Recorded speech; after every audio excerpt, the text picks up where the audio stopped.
মানবতার মুক্তির আন্দোলন বাংলাদেশ জামাত ইসলামীর প্রাচ্যের ড্যান্ডি খ্যাত ঐতিহ্যবাহী নারায়ণগঞ্জ মহানগর শাখার উদ্যোগে আয়োজিত আজকের এই কর্মী সমাবেশে সম্মেলনের প্রধান অতিথি হিসেবে আমাদের মাঝে উপস্থিত রয়েছেন বাংলাদেশ জামাত ইসলামীর মোহতারাম আমির, জাতীয় সংসদের সম্মানিত বিরোধী দলীয় নেতা, বিশ্ব ইসলামী আন্দোলনের অন্যতম সিপাহসালার ডাক্তার শফিকুর রহমান, উপস্থিত অন্যান্য নেতৃবৃন্দ, আজকে প্রোগ্রামের সম্মানিত সভাপতি মাওলানা আব্দুল জব্বার, উপস্থিত জাতির জাগ্রত বিবেক সাংবাদিক বন্ধুগণ, আইন শৃঙ্খলার দায়িত্বে নিয়োজিত বাহিনীর সদস্যবৃন্দ, প্রিয় নারায়ণগঞ্জবাসী, আসসালামু আলাইকুম ওয়া রাহমাতুল্লাহি ওয়া বারাকাতুহু। আল্লাহ রাব্বুল আলামিন কোরআন শরীফের সূরা হজের ৭৮ নম্বর আয়াতের মধ্যে বলছেন, ওয়াজাহিদু ফিল্লাহি হাক্কা জিহাদিহি হুয়া জাতাবাকুম ওয়া মা জাআলা আলাইকুম ফিদ-দীনি মিন হারাজ মিল্লাতা আবিকুম ইব্রাহিম হুয়া সাম্মাকুমুল মুসলিমিন। আল্লাহ রাব্বুল আলামিন বলছেন, তোমরা আল্লাহর রাস্তায় জিহাদ করো, হক আদায় করে জিহাদ করো, জিহাদ করার মতো করো।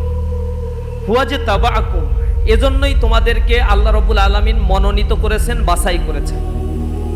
এই আয়াতের ব্যাখ্যা যখন প্রফেসর গোলাম আজম রহিমাহুল্লাহ তিনি করতেন, তিনি বলতেন আল্লাহ রাব্বুল আলামিন যেহেতু আমাদেরকে বাছাই করেছে, চোখ থেকে পানি পড়ে যেত তার। তিনি বলতেন, আল্লাহ তুমি আমাদেরকে আর ছাঁটাই করে দিও না। একবার এই রাস্তায় আসার পরে, হেদায়েতের রাস্তায় আসার পরে গোমরাহি যদি কেউ হয়ে যায়, তার মতো আর হতভাগ্য কপাল আর কারো থাকে না। এজন্য আল্লাহ রাব্বুল আলামিন আমাদেরকে যেহেতু বাছাই করেছেন, এবং নামাজের মধ্যে দোয়ায় আমরা আল্লাহর কাছে হাত তুলে প্রার্থনা করে বলি, আল্লাহ যেহেতু তুমি আমাকে হেদায়েত দিয়েছো, বাদা ইজ হাদাইতানা ওয়া হাবলানা মিন লাদুনকা রাহমা, আমাদেরকে হেদায়েত দেওয়ার পরে আর গোমরাহ করো না, আর তোমার রহমতের চাদরে আমাদেরকে তুমি আবৃত করে রাখো। আমরা ইসলামী আন্দোলনের যারা কর্মী হয়েছি, আপনারা এখানে সবাই আমার চাইতে অনেক সিনিয়র। আল্লাহ রাব্বুল আলামিন এই রাস্তায় আপনাকে আমাদেরকে আসার সুযোগ দান করেছে, জন্য আল্লাহর কাছে শুকরিয়া আদায় করি, আলহামদুলিল্লাহ। আমি কিছু নিবেদন এবং অনুরোধ জানাবো। এক নম্বর হচ্ছে, আমাদের এই আন্দোলনের এই পথটা অনেক কণ্টকাকীর্ণ। আল্লাহ রাব্বুল আলামিন খুব সহজ রাস্তায় আমাদেরকে এই পথে, জান্নাতের পথকে আল্লাহ রাব্বুল আলামিন সহজ করেন নাই, কিন্তু কর্মের মাধ্যমে আমাদেরকে এই রাস্তাকে সহজ করে জান্নাতের পদযাত্রী হতে হবে। এই কারণে আমাদের পেছনে যত আন্দোলনের পরিসর বড় হতে থাকে, তত ষড়যন্ত্র আমাদেরকে আচ্ছন্ন করতে থাকে। অনেককে দেখবেন তারাও ইসলামী আন্দোলন, ইসলামের কথাগুলো বললেও এই সমাজ ব্যবস্থায় তাদের উপরে যে পরিমাণে ক্ষিপ্রতা, তীব্রতা বিরোধী দল থেকে আসা দরকার ছিল, সেগুলো দেখা যায় না। এর একটা কারণ হচ্ছে, তারাও যখন যদি বড় হয়, তাদের পরিসর যদি ইফেক্ট ফেলানোর মতো কিছু হয়, সমাজকে কন্ট্রোল করার মতো কিছু হয়, তাহলে তাদের ব্যাপারেও একই বিষোদাগারগুলো এই বিরোধী পক্ষের থেকে আসবে। এবং কুফরু মিল্লাত ওয়াহিদ, কাফেররা হচ্ছে একই মিল্লাত, সব একসাথে হয়ে আগ্রাসী মনোভাব তার উপরে প্রদর্শন করবে।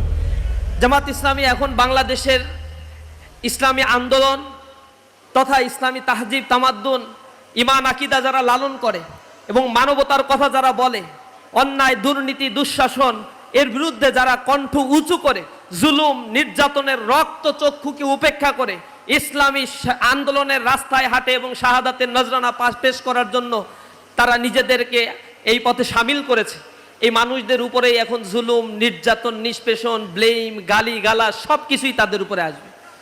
এবং এমন লোকের কাছ থেকে ফতোয়া শুনতে হবে যারা আমাদেরকে রাজনৈতিকভাবে নির্মূল করে দেয়, আবার আমরা ইসলামী দল কিনা, ইসলাম অনুযায়ী চলি কিনা, এইসব কথাও তারা বলে।